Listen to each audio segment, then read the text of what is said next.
तुम्हालाही वाटतं का पावभाजी बनवायला खूप वेळ लागतो?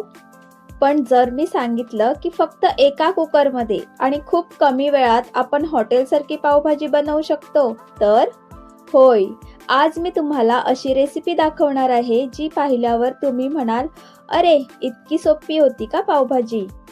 चला तर मग लगेचच आपण रेसिपीला सुरुवात करूया. सर्वात आधी आपण काय काय साहित्य लागतं ते पाहूया. मी इथे अर्धी वाटी किसलेलं गाजर, 1 वाटी कॉलीफ्लॉवर, 1 वाटी फरसबी, 2 मोठ्या आकाराचे बटाट्याचे तुकडे, 1 वाटी बीटाची प्युरी, 1 वाटी टोमॅटो प्युरी, 2 मोठे चमचे आले लसूण मिरची आणि कोथिंबीर पेस्ट, 1 वाटी मटार आणि 2 बारीक चिरलेले कांदे. आता कुकर गॅसवर ठेवूया. त्यात 2 मोठे चमचे तेल घालायचं आणि 2 मोठे चमचे साजूक तूप घालायचं. इथे मी बटर ऐवजी साजूक तूप घातलेलं आहे. तुम्ही इथे बटर वापरू शकता. गरम झाल्यानंतर यामध्ये 2 तमालपत्र आणि अर्धा चमचा जिरे घालायचं आहे. जिरे छान तडतडल्यानंतर यामध्ये आता कांदा घालायचा आहे आणि कांदा आपल्याला हलका गुलाबी होईपर्यंत परतून घ्यायचा आहे. कांद्याचा रंग बदलल्यानंतर यामध्ये आता टोमॅटोची पेस्ट घालायची आहे आणि ती सुद्धा आपल्याला 2 मिनिटं परतून घ्यायची आहे. 2 मिनिटं झाल्यानंतर यामध्ये आता मी आलं लसूण मिरची आणि कोथिंबीरची पेस्ट घालत आहे. चांगलं परतून झाल्यानंतर यामध्ये मी आता पाव चमचा हिंग, अर्धा चमचा हळद, 1 चमचा धना पावडर, 1 चमचा गरम मसाला, 1 चमचा लाल तिखट मसाला आणि पावभाजी मसाला घालायचा आणि हे मसाले तेल सुटेपर्यंत चांगले परतून घ्यायचे. मसाले चांगले एकजीव झाल्यानंतर यामध्ये आपण आता भाज्या ऍड करूया.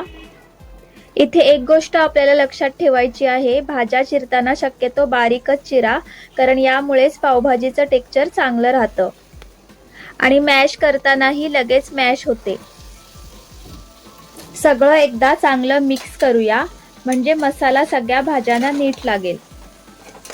आता 1 पेला पाणी घालायचं आणि 1 वाटी बीटाची प्युरी घालायची. बीटाची प्युरी घातल्यामुळे पावभाजीला चांगला लालसर रंग येतो आणि यामध्ये कुठलाही कृत्रिम रंग घालण्याची गरज लागत नाही. त्यानंतर यामध्ये 1 चमचा मीठ घालायचं, वरून पावभाजी मसाला घालायचा, पुन्हा एकदा मिक्स करायचं आणि कुकरचं झाकण लावून 3 शिट्ट्या होऊ द्यायच्या. गॅस मोठ्या आचेवर ठेवायचा. या 3 शिट्ट्यामध्ये सगळ्या भाज्या छान मऊ होतात. 3 शिट्ट्या झाल्यानंतर कुकर थंड झाल्यावर झाकण उघडायचं. वाह, किती मस्त सुगंध येतोय. आता मॅशरने सगळ्या भाज्या चांगल्या मॅश करून घ्यायच्या. पावभाजीची खरी चव ही तिच्या मॅश टेक्स्चरवर असते, त्यामुळे भाज्या नीट मॅश करायला विसरू नका. भाज्या चांगल्या मॅश करून झाल्यानंतर पुन्हा गॅस चालू करायचा आणि भाजीला छान उकळी येऊ द्यायची. मधून मधून हलवत राहायचं. आता वरून बारीक चिरलेली कोथिंबीर घालायची आणि गॅस बंद करायचा. आता आहे ती सिक्रेट टिप. गॅसवर एका कढईत 2 चमचे साजूक तूप घालायचं. साजूक तूप गरम झाल्यानंतर त्यामध्ये अर्धा चमचा लाल तिखट मसाला घालायचा आणि अर्धा चमचा पावभाजी मसाला घालायचा.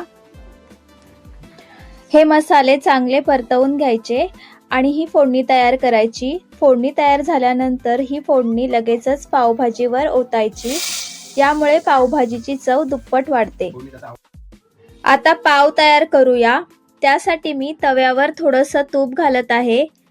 तूप गरम झाल्यानंतर 1 चमचा तयार पावभाजी घालायची आणि मधून कापलेले पाव या पावभाजीवरच शेकवून घ्यायची. झाली की नाही आपली हॉटेल स्टाईल पावभाजी. वरून थोडीशी कोथिंबीर घालायची आणि लगेचच सर्व करायला घ्यायची. गरमागरम कुकरमधील पावभाजी तयार. तुमच्या घरी पावभाजीमध्ये काय स्पेशल घालतात ते कमेंटमध्ये सांगा. आता गरम गरम पावभाजी प्लेटमध्ये वाढायची. तर अशी होती आपली झटपट आणि चविष्ट पावभाजी रेसिपी. अशाच सोप्या आणि टेस्टी रेसिपीसाठी व्हिडिओला लाईक करा, शेअर करा आणि श्वेता धारवे रेसिपी चॅनलला सबस्क्राईब करण्यासाठी बेल आयकॉनवर प्रेस करा. पुन्हा भेटूया अजून एका इंटरेस्टिंग रेसिपी सोबत. तोपर्यंत खात राहा, सुखी राहा.